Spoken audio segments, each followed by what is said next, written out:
So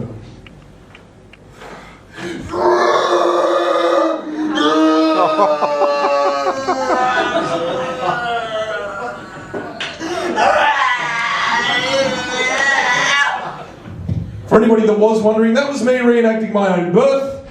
If my mother was in the audience, she'd scream out, "You're a fucking liar, you were born by cesarean!" But she has no idea how hard that is to reenact. I did have an interesting childhood. I often describe my mother as Satan's retirement plan. I realised that when she hits hell, Satan's going to go, "Look, I was just keeping the seat warm, Julie, take a seat. Let the minions get you a drink. Just relax." No, that's not true. My mother had to be Satan, really. I'm the youngest of 4 brothers. And the happiest day of my mother's life is when she realised that she could outsource discipline to my eldest brothers and free up more hours of a day. So I got the shit kicked out of me constantly, all of my life. And I think it really did help make a balanced individual. The funny thing is, she knows me. That's right, I brought the fuckwits.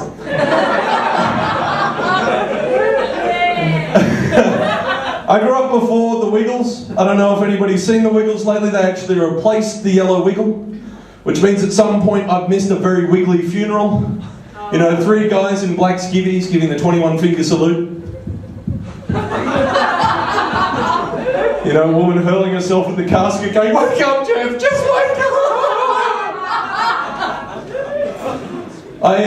Because of the age difference between me and my brothers, I never actually had board games growing up. So I was very excited because just recently I got my very first board game. So I was in, Target selecting from the big assortment of board games they have, and I actually got a special edition Monopoly. Has everybody seen the new special editions? You can get New York, you can get Sydney. I got Monopoly Gosford. It's pretty much the same as regular Monopoly, except the property prices are much lower. You don't pass go and collect $200, it just comes every fortnight. The little car has a no fear sticker in the rear window as well as a Southern Cross. KFC's considered a utility.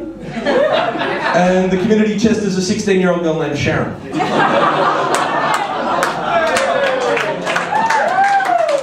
It was sitting on the shelf directly next to the Central Coast version of Guess Who.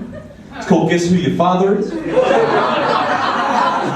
I was initially looking at the Cronulla version of chess. It's still black versus white, but there are no rules. I initially, I was really hoping to get the Vaucluse version of Operation. But very difficult. You had to suck the fat out of the woman's ass and inject it into her tits and lips without touching the sides. And I really don't have the best fine motor skill problem. It's terrible. So, growing up, I may talk a lot about my mother being evil, but I love my dad. I ask my dad for advice all the time. And the thing is, my dad lived in South Africa for 7 years before I was born, so occasionally he has accent flashback syndrome. So, thank you very much, yeah? So, coming up to the HSC, I'm being a bit of a wild kid, and he goes, "All right, I want you to get back in your room and study." I said, "Dad, what the hell was that?" He goes, "I said get back in your room and study. What are your ears, fucking painted on?" I went to my dad for advice. I said, "Dad, how do I know when I've met the right woman?" He said, "Son, you'll get a feeling deep inside your stomach and you realise you've been holding that fart for the last 6 hours." I don't know, women always seem intriguing to me. I realise that some women, they don't really get drunk, do they? They just get progressively more demonically possessed.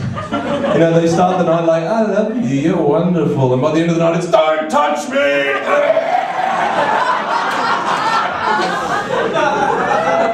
You laugh because it's happened to you. I've decided I'm going to come up with drunkie daycare. So when you go out for a night on the turfs with your mates and you've always got that one friend that has too much to drink, you can drop him off. Nice padded floors, somewhere cushy to sleep, one inside a kebab shop, you can pick him up at the end of the night. My girlfriend, she drinks a lot, and it's interesting because she's kind of teaching me what it's like to have children. I never thought I'd utter the phrase, no, don't go near the road, don't go near the road. No, don't put that in your mouth, you don't know where it's been, you'll get sick. And I'm not angry, I'm just disappointed. No, I will spank you when we get home. Bit awkward that one. I realise getting into relationships, women will make you do many things you don't actually want to do. Has anybody here been forced to watch Dancing with the Stars? Just MasterChef. I'm waiting for them to put Hannibal Lecter on. Like, oh, what's in the soup, Hannibal? Oh, it's my secret recipe. Oh, what's in it? If I told you, I'd have to kill you. And then there'd just be leftovers. No, I got forced to watch Dancing with the Stars, and that only really got exciting when they put the blind guy on. Did everybody see that? It's like watching Bathurst going, he's going to crash soon, here it comes. And then he did. He dropped his partner on her fucking head.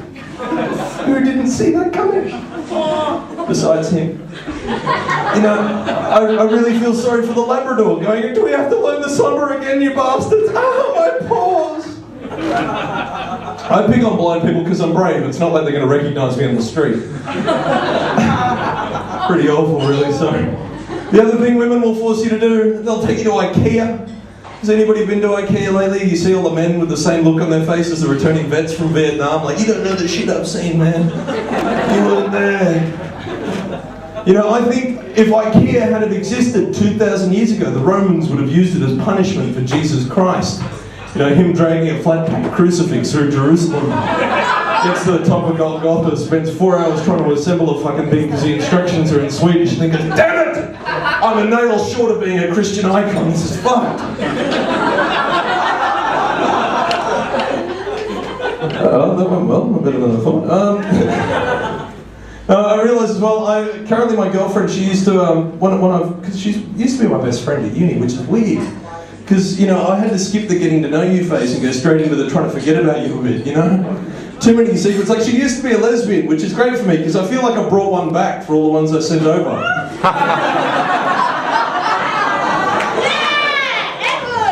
And it's funny now, because being in a relationship, you know, and with somebody I really enjoy, and the thing that made me realise that she's the right girl was actually up here on Park Street.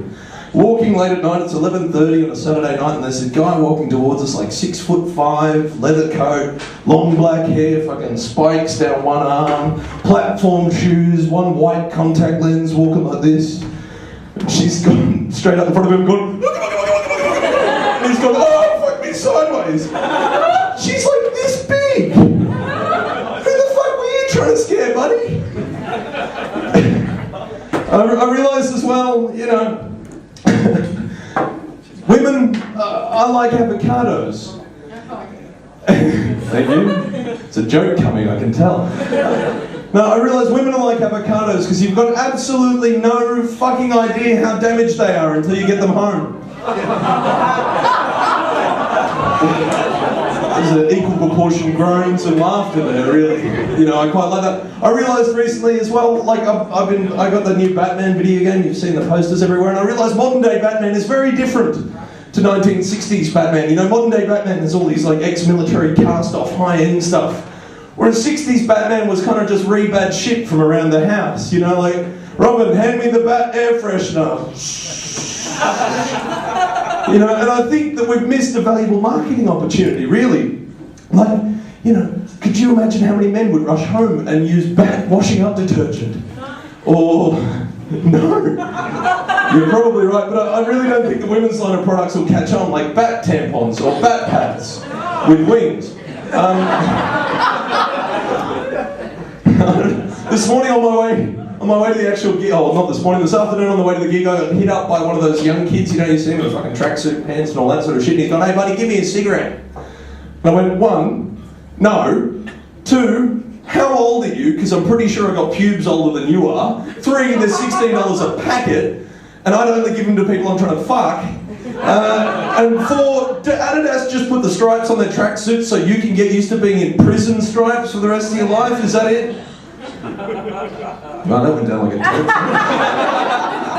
That was a bit lackluster there. I'll leave you guys with a final fact. They say in a heterosexual male-female relationship, 2 out of every 10 men are being physically abused by their partners. Which means 8 out of 10 men have been praying and they've just gone completely ignored. The prayers have not been answered. It's fucked. Because fuck it if I don't like a little bit of sexual abuse. Thank you guys and good night.